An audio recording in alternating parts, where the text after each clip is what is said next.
And good evening, everybody. Welcome to a Sunday edition of the African American Athlete live stream. I'm Rickey Hampton with my friend and frat brother, Michael Robinson, coming to you on a Sunday evening. Hope everybody had a great weekend. And Mike, we really wanted to try to get together this evening, man, because it's been a lots of big news happening over the weekend. And by doing this show tonight, we get a chance to kind of jump right on things and talk about what's happening, some monumental achievements in the world of sports. But first and foremost, how are you doing, my brother? I'm doing well. Noop. Just try to wind things down. Like some of those things that you're talking about, we got going on here. Whereas, of course, Tara's not too far removed from her breaking a record of women and men, and it's going to be the same thing with Caitlin about breaking a record for men and women. So, two monumental accomplishments by two women. Different generations, of course. One could be the grandmother, and the other could be the granddaughter. So we got that going on here, and then of course Stanford finished off the division. At first they were tied, and then now they're gonna be champs. So that means they should more than likely have a top seed in the tournament. And then of course for me, that means the first two rounds should be here at Stanford. So I should be able to cover those two rounds. Unfortunately, this time last year, though, the first two rounds, they lost to Ole Miss. And it was like a shocker, even though Stanford was one of the top teams in the country.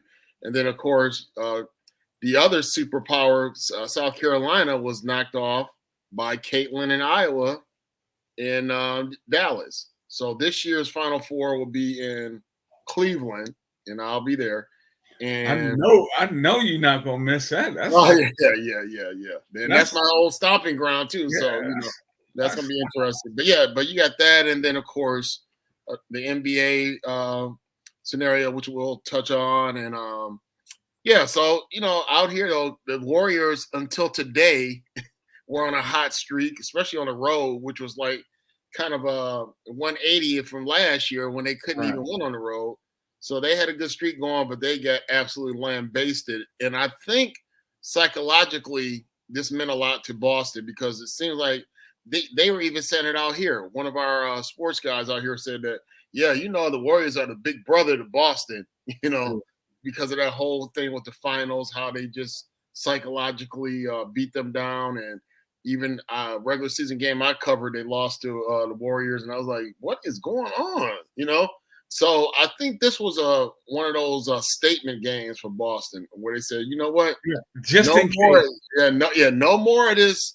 You guys can find a way to beat us, so we're gonna obliterate you guys, so you'll know that 50, we are him. I think it was 50, 52. 52. They went by 52. Yeah, that's right. Yeah. So those are the kind of the local angles where I got, hockey. We talked about this before. They're going through a tough stretch, the NHL. And then the Earthquakes got started. They played last week, and the home opener is yesterday against the rival LA Galaxy, and it's called the California Classico. And they ended up losing that one. So it's off to a tough start, 0-2 for them. And, of course, Messi being the big story for the MLS, he's starting the season off, So now everybody's really excited because before he came in, mid-season, and Miami was not even a factor, but he made it still exciting and must-see TV. So now he's there from day one, which if they do well or not will be depending on him. Because before it was like, hey, man, by the time I got here, you guys are already eliminated pretty much. So I think he had two goals in the first game, right? That's what I'm saying. And I think he had a couple assists too.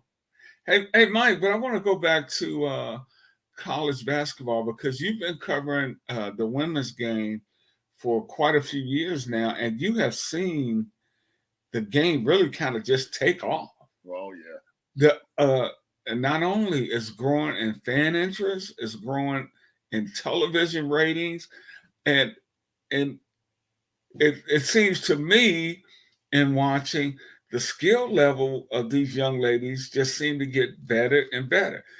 Is that what you're seeing being up close watching this, or have they always been like this? But we're just really, a lot of us are just really beginning to pay attention. That's the way I see it. I guess same thing with men's basketball. You get all these millennials, making all these joke comments about, look at this. This was garbage in the 80s. These guys couldn't play. They couldn't blah, blah, blah. And I say, you know what? Stop it. Okay. Just because it's newer doesn't mean it's better. I mean, and there's so much more athletic. Like there was no Dominique Wilkins back then, no Spud Webb at 5'7" dunking. Right. Okay. Right. And then so same thing with them. I mean, even though Juju is awesome, right? I see another Cheryl Miller. Okay. And then even Ann Myers and all. I think we're still say the best player ever. Mike, can you say that again? Yeah, we lost it for about 20 seconds. Oh, okay. No, I was just saying that, about to mention Ann Miller and Cheryl Miller. Yeah, no, Ann Myers and all those old school players, but the one that just seemed like she was just transcendent would be Cheryl Miller. And then of course Lisa Leslie, and then Shamika Holesclaw, all them players, Cynthia Cooper. I mean, it's been right. Cynthia Cooper. Now, Cynthia Cooper, she was pretty much like fourth on that USC team. It was Cheryl Miller, then the McGee twins, right? And Cynthia. A lot of people didn't even know who Cynthia was, but remember, she went overseas, and then when she came back, it was on the Comets, the Houston Comets. That was supposed to be Cheryl Swoop's team. But Cheryl Swoops got pregnant, remember? Right. Yeah, and so that's when Lisa Cooper just blew up. It was like, who is this? They say, oh yeah, she was on those great USC teams, blah blah blah. I said, I didn't even remember her. That's okay. So, but that era right there, and that's the one thing about the WNBA that still needs work is that it's been around a little bit over 25 years. But we've had dynasties are now defunct. That was the original dynasty of the WNBA, was the Houston Comets. People don't even, if you're young enough, you don't even know what that team existed. Detroit Shock was a dynasty. They're somewhere else now. So, I mean, until they get stability, until they get stability, and I can't remember if it was Rob Parker or some other male, which of course they always get flack on it, that said, you know what, we got to stop blaming men that the popularity of the WNBA is not better than it should be. It said, the women have to be the one that do that. Just like how we say sometimes with us that, we keep complaining about what's not happening in our community. We got to be the one to change it. And it was the same thing with the election. You got people trying to blame black men and black women for, well, that's the reason why Trump won. I said, no, you got to really look at it. The ones that he seemed to be attacking is the ones that still voted for him. And that's how he won in 2016. Of course, the antiquated electoral system electoral college needs to be eliminated. It's just total BS right now. But yeah, that's the thing about it, is that they're hoping this new team coming out here in the Bay Area next year will be a thing. That's another reason why I thought Caitlin would probably stay another year so she could be the star on this new Bay Area team. Then we got Cameron Brink out here, who just had a great double-double, 20-point double-double, a 20-point, 20-rebound double-double. But she actually has a year eligibility left too if she wants to take it, even though we just had her senior day. And I said, that's the question I threw at her. I said, well, you do know if you do stay, you will probably be the front runner to be on that Golden State team that's going to be out here, WNBA team next year. So there's a lot of stuff that could be happening. Right now, she's projected to be the number 2 pick, Cameron Brink, right after Caitlin. But if she stays, more than likely she'll be the number 1 pick next year, because Juju could not leave until her junior year, like we said, unless they make a change. Yeah, it's interesting that that Caitlin has declared, because she would still have another year. And we were talking before we went on air. I mean, she's already got some nice NIL deals, and he's got a Nike commercial, got an Allstate commercial. Jake from Allstate was at the game today, so she would make more in her off the court than she will on the court. But hey, if she wants to play with the best women in the world, I have no problem with that. And some people are trying to make a big deal. Well, Pete did it in 3 years playing, and no 3-pointer. Had the 3-point shot, yeah. But one thing Pete had going for him, Mike, his daddy was the coach. Exactly. And Pete could put it up. He had the ultimate green light. Yes. Yes. Hey, bro, I ain't taking nothing away from Pete. Right. Because he could go. Right. But if I'm getting 38 shots a game, I'm averaging at least 16, and Pete's going to average 40. And that's pretty much a shot a minute if he played the full game. I didn't even think about that. Yeah. That's a shot a minute. Shot a minute. So you know some games where he went over if he averaged 38, and he was pretty much that whole team. I vaguely remember, I'm old enough to vaguely remember some of those teams. So it's all, all that's relative. She is an outstanding player. But what I like about this whole thing with her, Caitlin, is Lynette Woodard has been getting a lot of love. Yeah. These days. Yeah. And the NCAA, I still don't think they count her scoring records. Right. It's a few players. I think there was another player that was like in one of the lower levels. Right. She had a scoring record. They're like, oh, well, that wasn't Division I. It's Division I.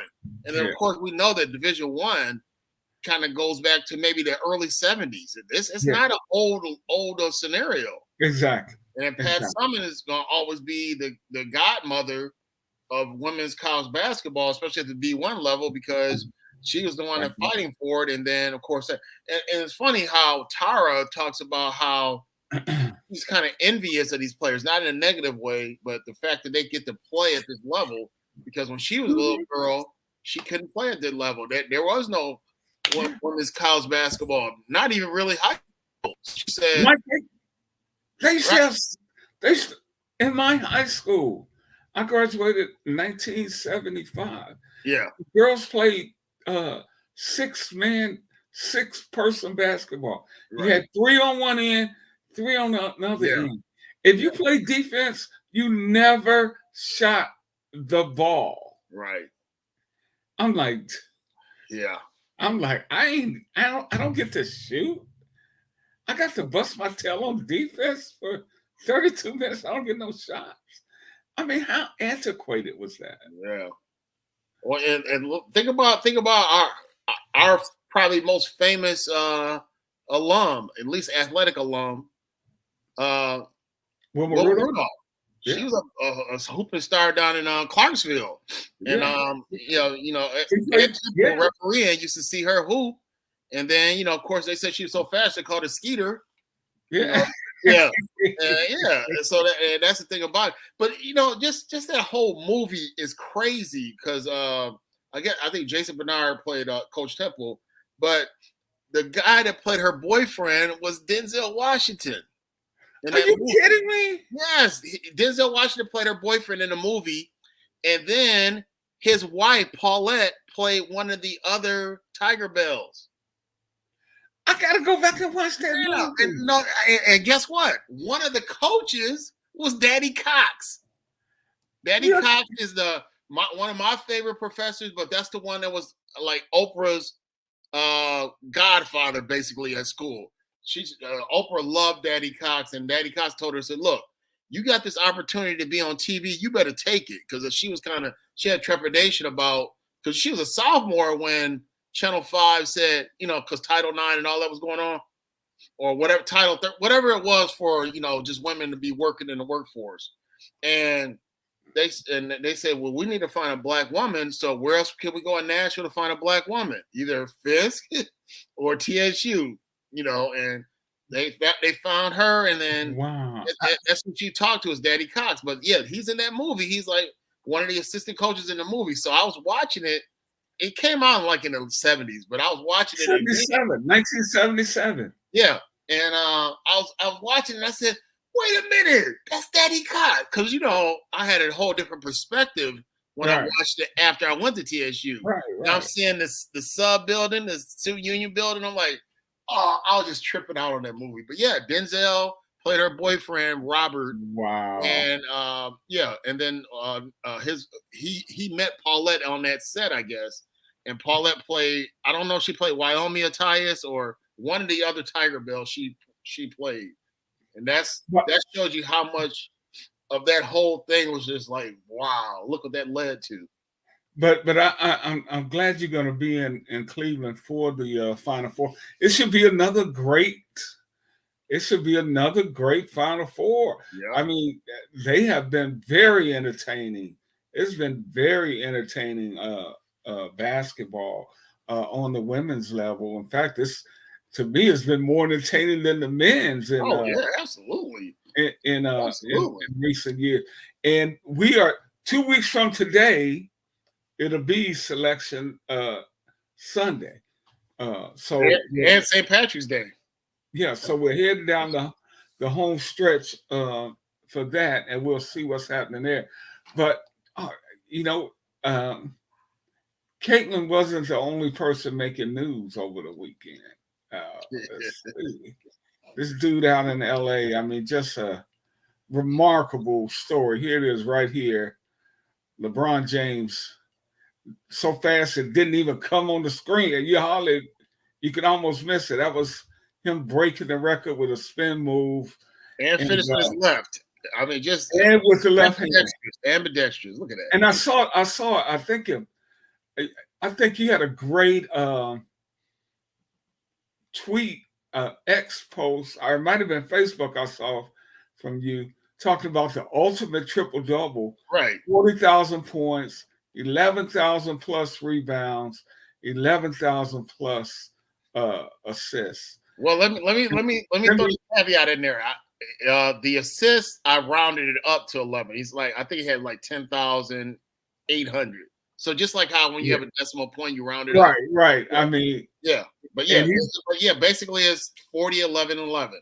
And he'll get that easily. Because the thing about LeBron James, he's a pass first guy anyway. I know.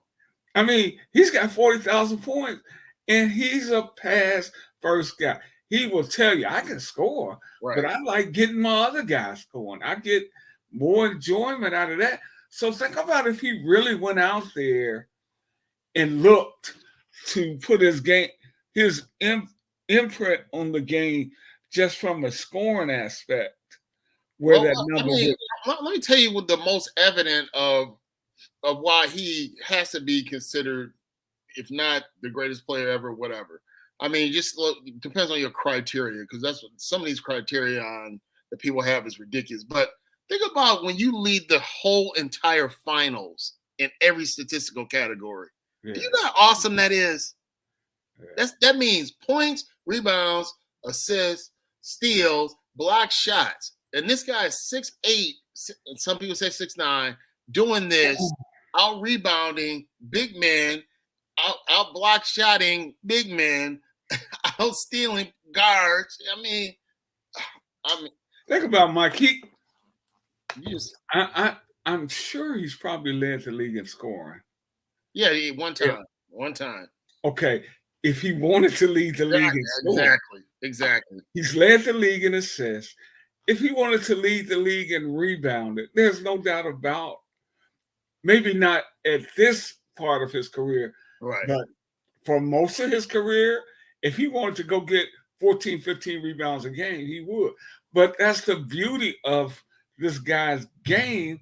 He does what it takes for the team to win. That's why everywhere he's gone, he's won. That's why, you can, like you said, the criteria of the greatest player, whatever you think it is. That's just like telling me, Earth, Wind, and Fire, or your or your other favorite R&B band, the Isley Brothers, whatever. There you go. Whatever you say, the excellence is so far up here. But this guy is not. Michael could not lead the league in rebound, and I'm not taking nothing from Michael, but he couldn't go out there and lead the league in rebound, and if he put his mind to that, he's just not physically big enough. He could probably lead the league in assists, but hell, that was never his mindset. Mike's gonna score the ball, and he was tremendous. So everybody does everything differently. Wilt was overpowering. And led the league in assists. And he led the league in assists. So, I mean, what we're talking about with this guy is ridiculous. The nitpicking that comes with LeBron James. And if you just can't appreciate this dude playing like he's playing at 39 years old, the excellence he's played with throughout his career, I just don't have no respect for your basketball intellect if you want to argue with that. How can you, Mike? Well, I'm sure you have that argument on one of the other shows, but we're not going to say any names. Yeah, I mean, everybody. I mean, even if you don't respect what this man has done, right. I mean, I don't know what to tell you. I hated Larry Bird as a basketball player. I'm sure he's a fine. I hated him but man, I had to give it up to Larry Bird. Exactly. The basketball player. That's all. Well, see, and that's the thing also is that people now are using Larry Bird as a barometer to try to put LeBron down again. I'm like, dude, you weren't even mentioning Larry Bird before LeBron got to the stratosphere. Stop with all that. And then you sit there and ignore how great Rick Barry was. Right? We just act like, well, we're only gonna say one white guy was good. No, Rick Barry was awesome. Rick Barry was awesome. Okay, yeah, but like you said earlier, some of these millennials probably don't know who Rick is. But the guy was leading scorer in the ABA and the NBA. I mean, come on. And won a championship in both leagues. That's what I'm saying. I mean, come on. Yeah, I mean, it's just. And then they make it seem like Mike and all those guys are horrible. I mean, Mike was the first big man star, at least for the Lakers. I mean, no, I'm with you. I think it's important at this. If you don't take time out when this man has scored 40,000 points, something no one has ever done, and he didn't even set out trying to do that because that's just not how he plays. They used to criticize. Well, he passes the ball when he should be taking a clutch shot. But Michael did the same thing. Michael passed to Kerr. That's the right. And Paxton. That's the right play to. That's the thing with LeBron. He always makes the right basketball play. I mean, I don't know what else to say. It's just a remarkable accomplishment. Yeah. And nobody will get close to that. I was looking, I'm like, okay, this guy's at 40,000. Where's Steph? Steph is like 17,000 points behind LeBron. With all the scoring, Steph's a great guard has done, Mike. He's 17,000 points behind this dude, man. Well, KD is probably the closest one to a threat. I think KD's in the top 10 now, so KD would be the closest one to a threat, but I don't know how much longer he has. Yeah, to do that is remarkable. And I don't know how much longer LeBron's going to play, but clearly what he's done this year is no slowdown in his game whatsoever. I agree, but it's just when he get tired. Okay, yeah, but that not only that, but there's all this nonsense about the Lakers should trade him. I'm like, why? why would you trade him? And are you going to really get anything back in fair exchange? And then are you going to trade him? I'm sure he's going to say, look, if I do give you guys the leverage to trade me, you better send me somewhere worthwhile. And that's why the whole Golden State was supposedly a thing. But my thing is this, is that I think sometimes it's a lot of hypocritical conversations when they talk about how, look at LeBron wants to go play with Steph, but Steph doesn't really, really think that he needs him. I'm like, stop giving him that kind of grace because they wouldn't ran and begged Kevin Durant to come there. And that's the only reason why LeBron doesn't have 2 more championships.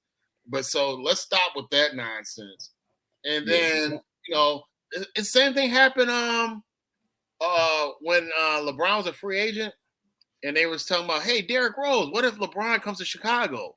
And he tried to be all proud and say, well, yeah, we don't need anybody to come here, blah, blah, blah. And that's another thing. And I'm glad because I want to show this man his appreciation. Right. 40,000 points. And that's another thing. The criticism he gotten over the way the league is set up now.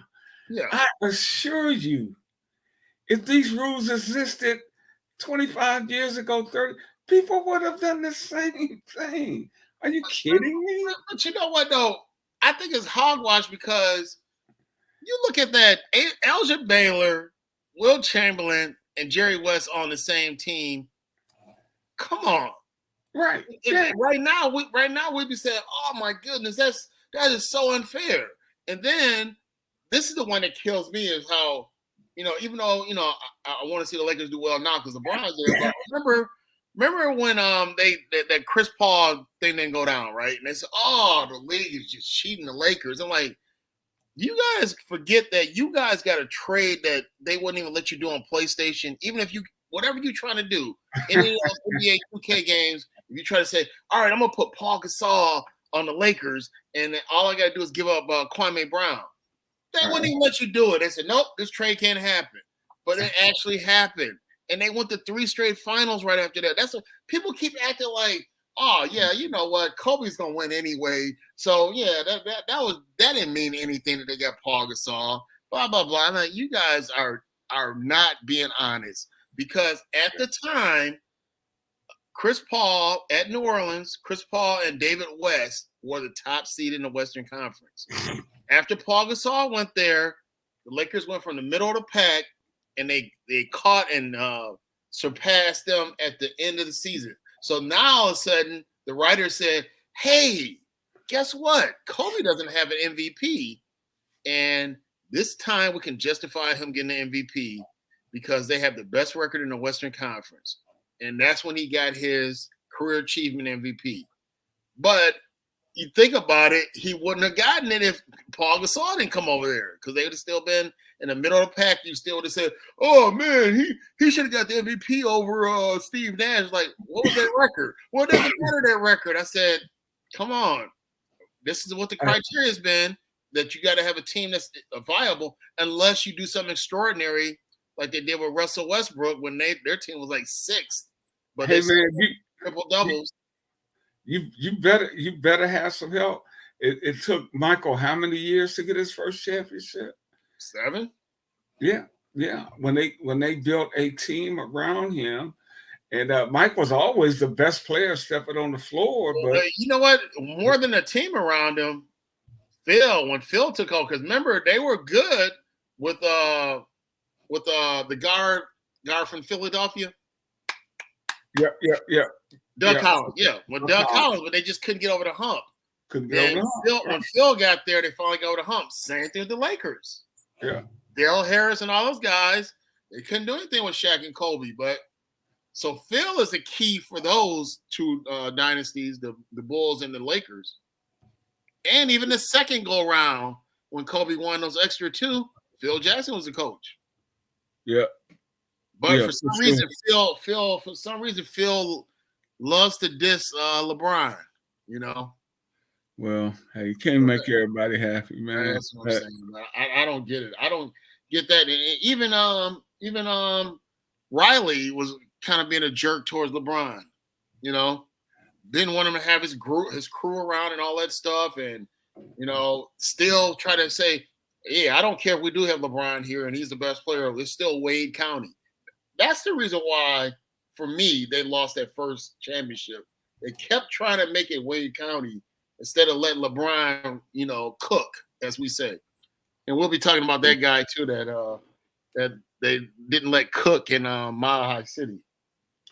Yeah. Speaking of that, let's get to some NFL because we got the NFL Combine going on in Indianapolis, and we got free agency starting in just about 2 weeks. It'll be the 13th, so a little less than 2 weeks. What's today? The 3rd. So we got about 10 days before we have free agency.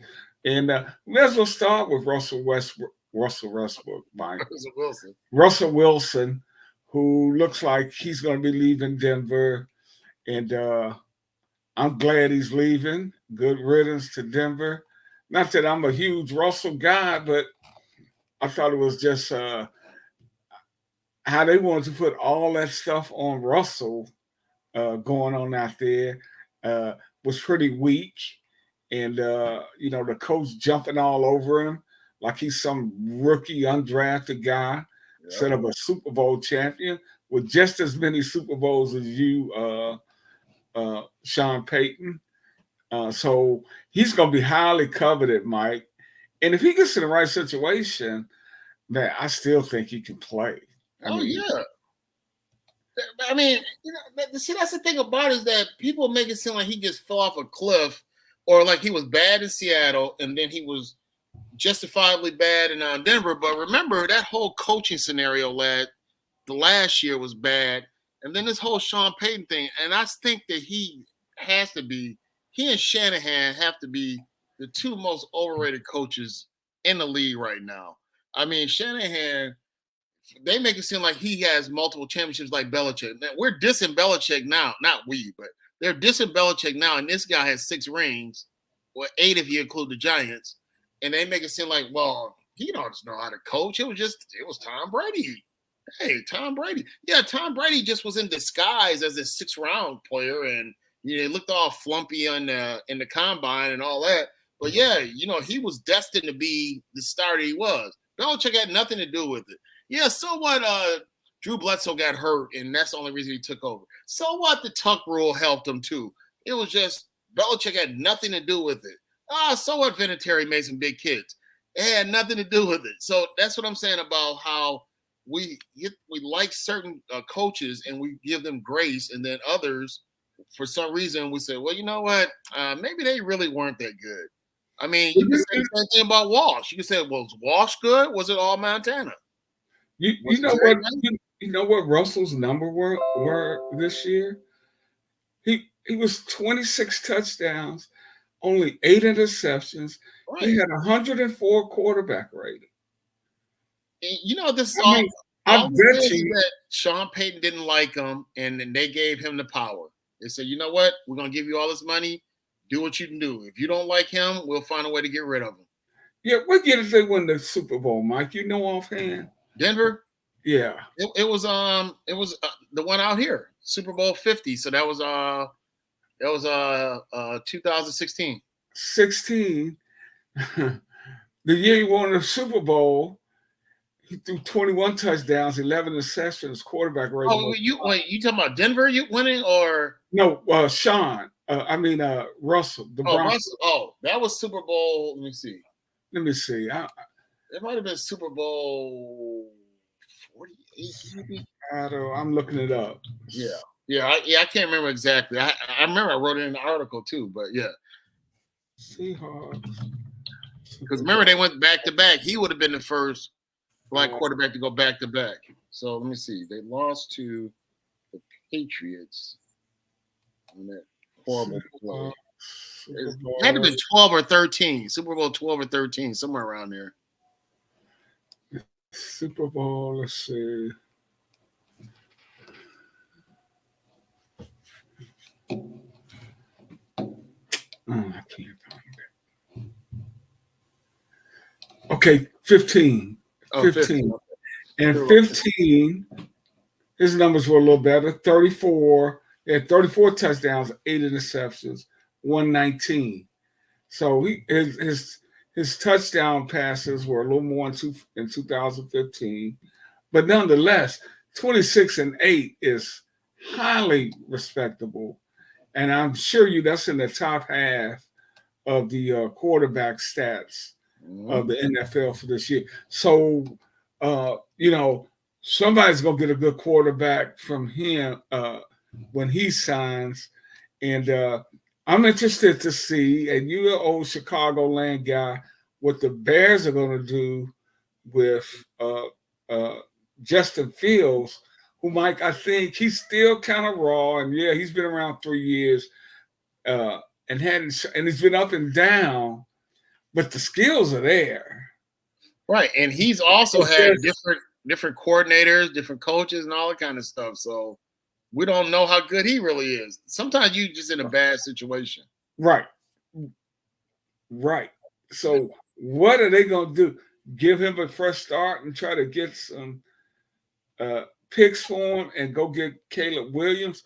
You're on the West Coast. You've seen Caleb Williams a lot. Your thoughts on him? Yeah, and that's the thing about it is that when I first saw him, of course, he and Riley they came over from Oklahoma, blah blah blah, and it was basically I saw him play live when they played Stanford. And I said, this dude looks pretty good out here. He's worth the hype that they've given him. And I said, he plays like this all season, he's going to be a Heisman Trophy winner, and he did win. But this year it seemed like it was a little bit of a letdown, like a Super Bowl slump or a Heisman slump or something like that. Whereas he didn't look as good, and it was a couple of situations where he made some bad passes and things like that. Even after he won the Heisman, I think the playoff game he didn't look that good. So, that kind of stain is still on him. Is he a big guy?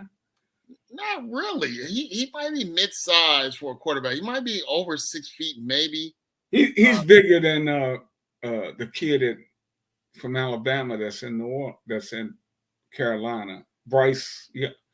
I'm not sure how tall Bryce is, but he did have more of a solid build though. But I didn't get a chance to stand next to him because I went to Stanford's locker room. But he's not like Cam Newton, and then that's another story we also got to think about that whole nonsense. But Cam Newton is so physically imposing, it's ridiculous. And even I met Andrew Luck right around the time he was finishing up out here at Stanford, and he was probably about 6'3", maybe, kind of big, So, and then I meet Plunkett. Of course, this is way after his career, but Plunkett, wasn't huge, but he's maybe about an inch or two taller than me. So, it's funny when you see these guys in person. And you say, wow. And then some are imposing, some are average size. Just like when I met Russell. Russell was probably on my height, maybe a little shorter.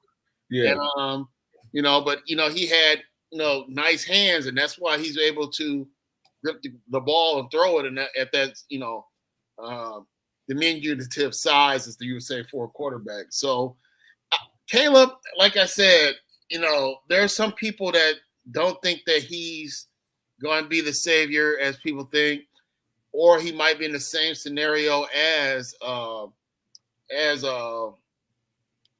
quarterback now. Because remember, when he came out of Ohio State, he had a lot of accolades that, hey, this guy's going to be good. But some people feel like, well, the Ohio State quarterbacks are just flash in college, but they don't ever pan out in the pros.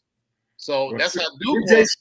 CJ Stroud kind of shot that down a little bit this year. Yeah, but I'm just saying though. Before that though, that's what they said. And then they go back to what Art Schlichter and all those guys.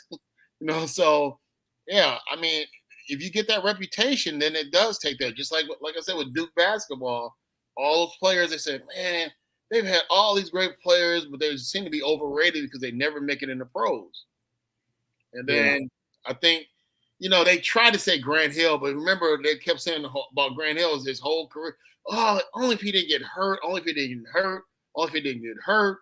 So it's hard to say him. And then you had a couple other players that came out that did seem to be solid, but Christian Laettner was like the biggest star to come out, and they said, look, he didn't make it.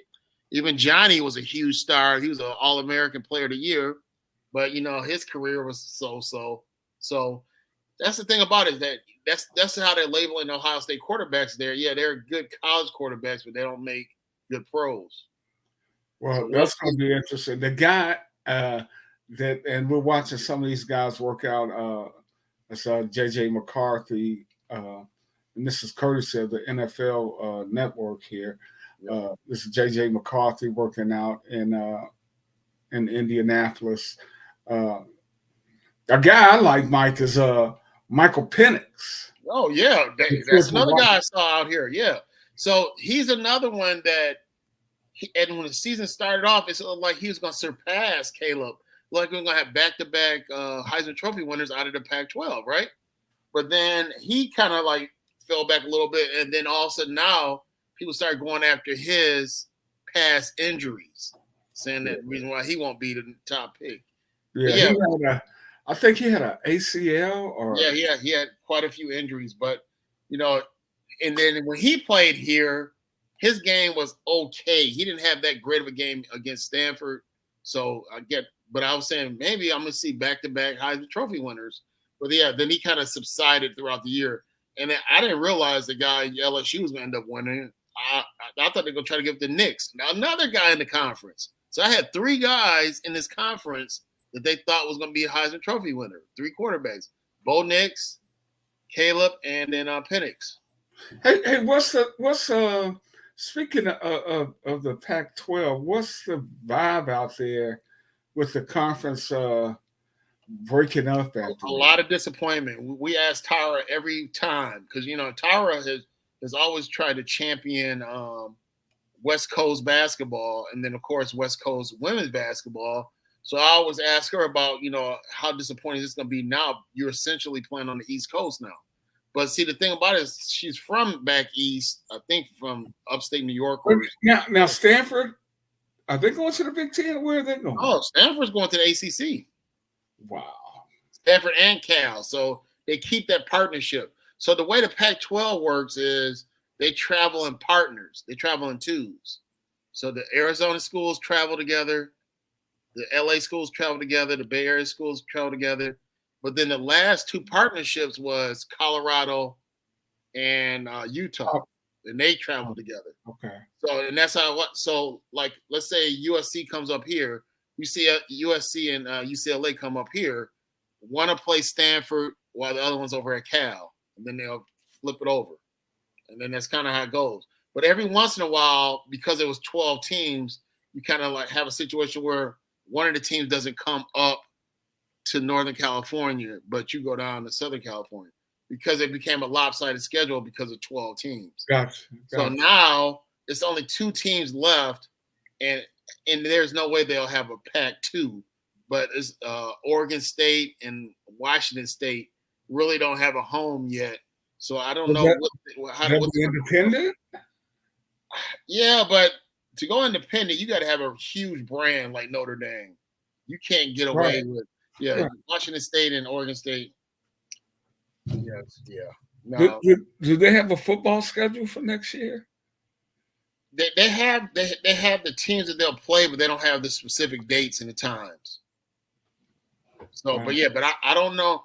I don't know what's going to really happen with those 2 schools. I don't know if they're going to have, if they will be independent or have them maybe play a few games in a certain conference. Like, Notre Dame, even though they're independent in football per se, they play several ACC schools, and they also play a couple of Big Ten schools.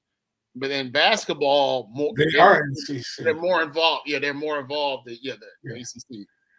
So basically, I was looking at the basketball schedule, same thing, where they throw out the teams they'll be playing here, but not this time frames and all that.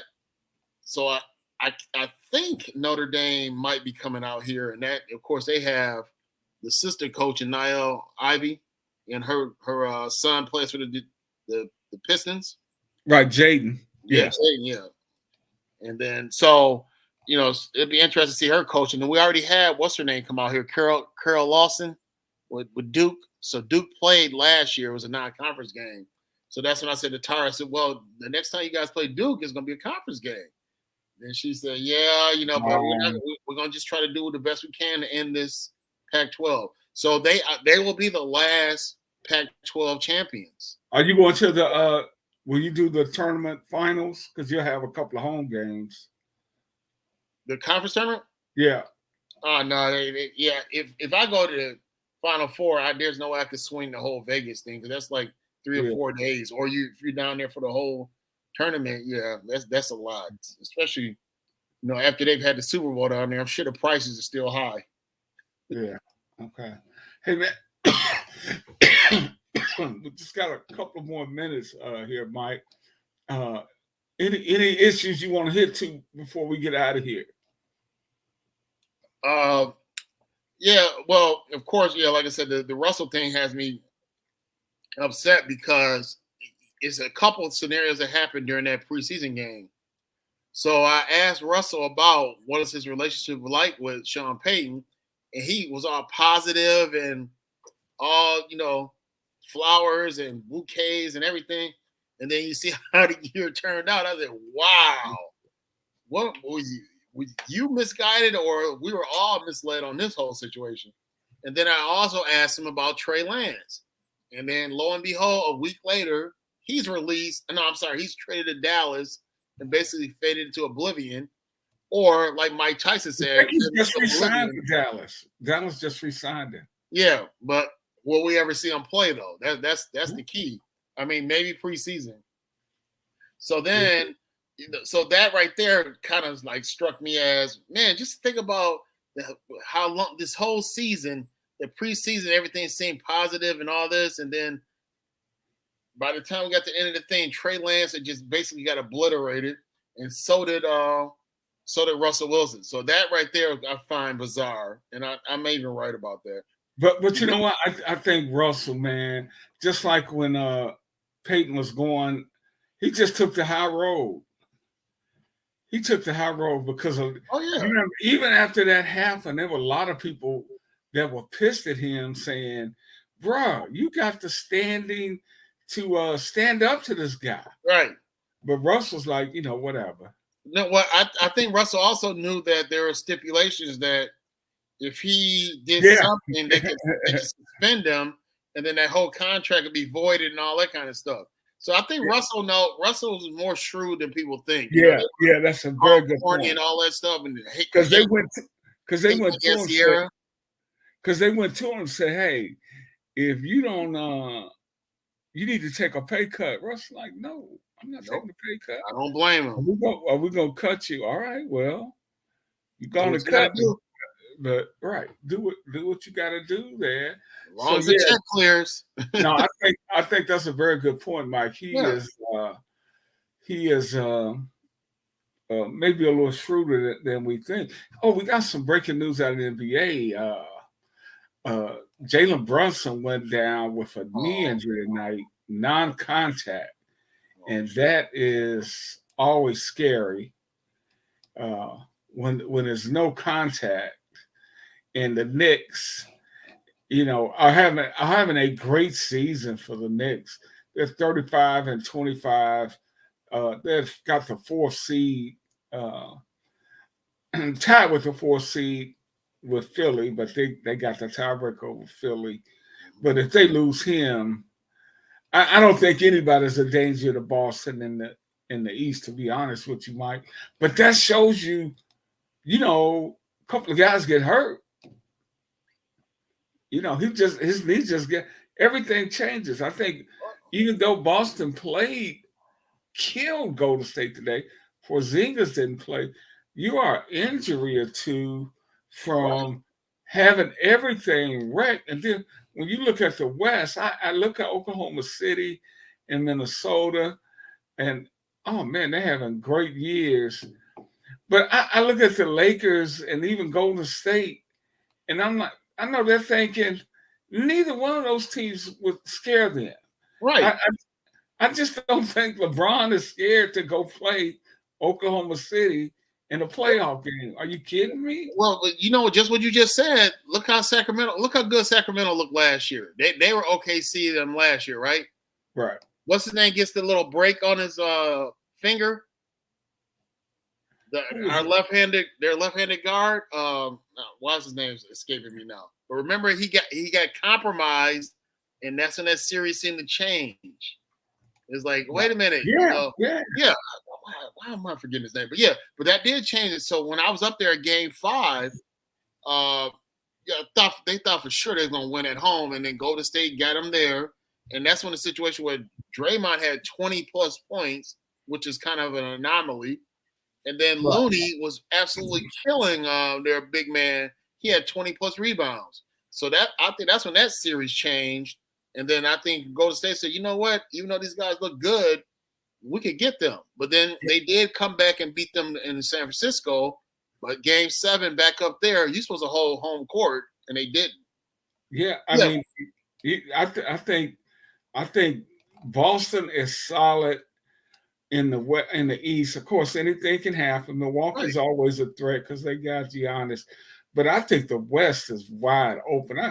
I mean, all the way down to the Lakers at 10. I mean, these guys, Denver is essentially tied for first, and of course, they are defending champs.